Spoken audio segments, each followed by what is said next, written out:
Señor mío y Dios mío, creo firmemente que estás aquí, que me ves, que me oyes. Te adoro con profunda reverencia. Te pido perdón de mis pecados y gracia para hacer con fruto este rato de oración.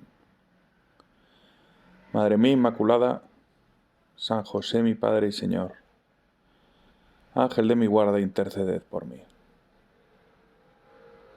Hay un momento clave en la historia del pueblo de Israel, que es el momento en que se encuentran con la cultura griega.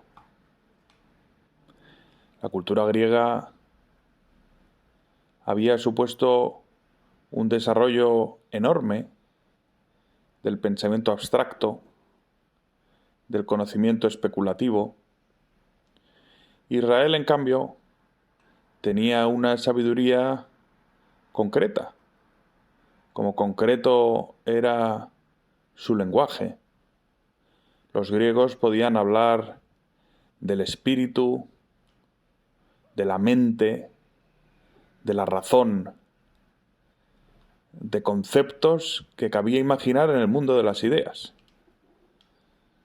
Los hebreos, en cambio, hablaban de la carne y de la sangre, del aliento. Era un lenguaje siempre encarnado.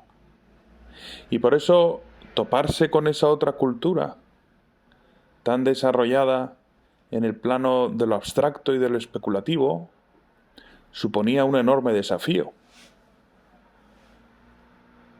Las escrituras de Israel era un texto demasiado simple, simplón, o tenían algo que decir también a esos griegos tan sofisticados. El salmo que leemos hoy nos habla de cómo era la sabiduría de Dios. Señor, tú me sondeas y me conoces. Me conoces cuando me siento o me levanto. De lejos penetras mis pensamientos. Distingues mi camino y mi descanso. Todas mis sendas te son familiares. El Dios de Israel era un Dios cercano. Era un hombre que conocía a su criatura hasta lo más profundo de su corazón. No ha llegado la palabra a mi lengua y ya, Señor, te la sabes toda. Me estrechas detrás y delante, me cubres con tu palma. Tanto saber me sobrepasa, es sublime y no lo abarco.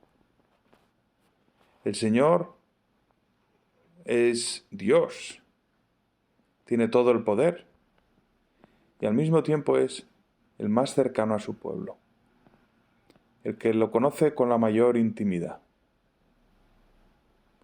Y seguía el salmista: ¿a dónde iré lejos de tu aliento? ¿A dónde escaparé de tu mirada? Si escalo el cielo, allí estás tú. Si me acuesto en el abismo, allí te encuentro.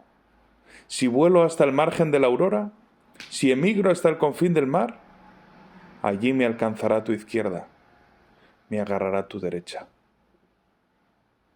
Y por eso, precisamente porque Dios lo llena todo y todo lo conoce, podemos decirle: guíame, Señor, por el camino eterno. En el fondo, Israel comprendió que su Dios era también el Dios de la sabiduría. Y no de una sabiduría abstracta, despegada del mundo, sino de la sabiduría creadora, de la sabiduría que había creado el mundo. Porque Dios había creado el mundo con la palabra. Y decir con la palabra era decir con la inteligencia, con la sabiduría. De aquel contexto de encuentro entre el pensamiento hebreo y el pensamiento griego, surgió o se forjó la reflexión que da lugar al libro de la sabiduría, que hoy empezamos a leer en la Santa Misa y que leeremos algunos fragmentos, no demasiados, en los próximos días. En el fondo, se trata de mostrar cómo la sabiduría, toda sabiduría, es también un don de Dios y es también una realidad divina. Y esa sabiduría, que es una realidad divina, es también, como vamos a leer hoy, un espíritu amigo de los hombres. El espíritu del Señor, que llena la tierra, que todo lo abarca y conoce cada sonido. Ese espíritu es amigo de los hombres. Y realmente esa es una verdad que debería consolarnos. Saber que el Dios en quien creemos es la sabiduría, que no es contrario al saber, el creer en Dios. No es que uno crea porque no entiende.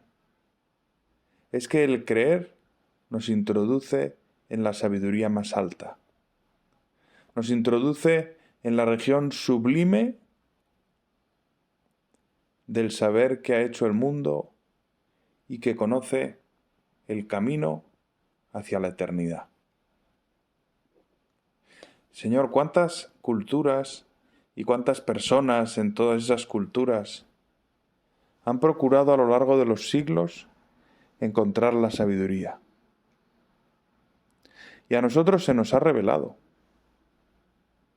Y en este momento de la historia en que tan fácil es tomar un libro y leerlo, en que tan al alcance de la mano tenemos tu Sagrada Escritura, donde ha quedado el testimonio de tu revelación, donde ha quedado el testimonio de la explicación que tus profetas han dado a esa revelación, donde ha quedado testimonio de la vida de tu Hijo, que se encarnó, que se hizo hombre por nosotros, que nos ha dejado unas enseñanzas sublimes, porque Él es tu palabra, porque Él es tu sabiduría, porque Él es la palabra que ha creado el mundo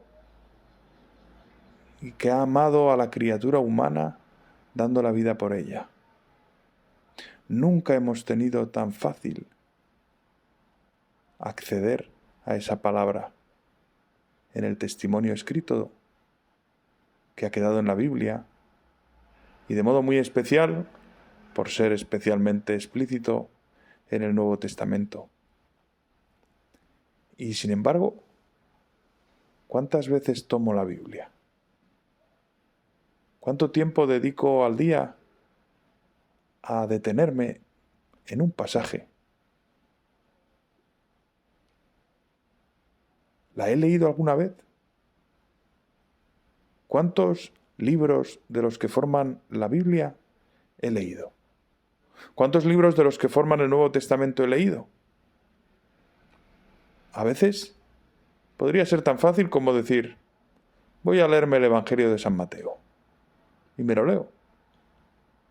O el de San Marcos, que es la predicación de San Pedro y es como más sencillo, más descriptivo. O el de San Lucas, que fue escrito para los gentiles, para los que no venían del pueblo de Israel. O el de San Juan, que es el teólogo y el discípulo amado. Señor, cuánta facilidad para entrar por el camino eterno de tu sabiduría, y cuánto tiempo acabo perdiendo. Quizá de este rato puedo sacar el deseo de asomarme un poquito a las páginas de la Escritura, de dedicar un tiempo cada día a leer la Escritura, o de pararme, quizá dentro de unos días, quizá en el próximo fin de semana, y abrir el Nuevo Testamento y leer uno de los Evangelios. Te doy gracias, Dios mío, por los buenos propósitos, afectos e inspiraciones que me has comunicado en esta meditación. Te pido ayuda para ponerlos por obra. Madre mía Inmaculada, San José mi Padre y Señor, Ángel de mi guarda, interceded por mí.